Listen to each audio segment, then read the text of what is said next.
In Invincible, after the brutal tussle against the Justice League, Omni-Man is left barely alive with sea salt and his crew arriving at the scene to figure out who made all this mess. Daddy is then rushed to a medical facility, which leaves Skidmark and his pet wife devastated. But while Mustache is in a coma, Hellboy, a detective from downstairs, decides to investigate the Justice League's crisis on Infinite Earths, but suspects that Omnivore had something to do with their deaths. Martin is introduced to the Young Justice team, adding Eve, T-Rex, Cyborg, and Dupli Useless, which to be honest are a massive downgrade compared to the original League, except for Mortal. They then decide to fight against the Thraxons, which are basically a tutorial boss, yet they still somehow nearly took their team out before having to run back to their hole because they age like milk. This retreat allows the creepy Iron Man guy to strategize for their inevitable return.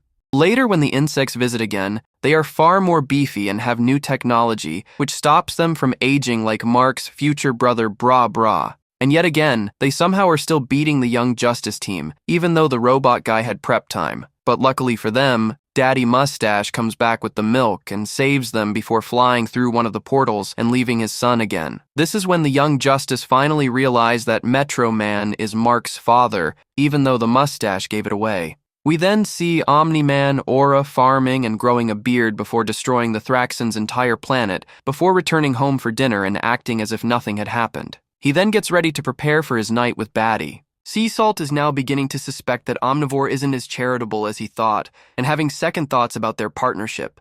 For the post-credits scene, we are taken to somewhere in space, where we see Paul using a black hole to power himself and prepare for his arrival on Earth.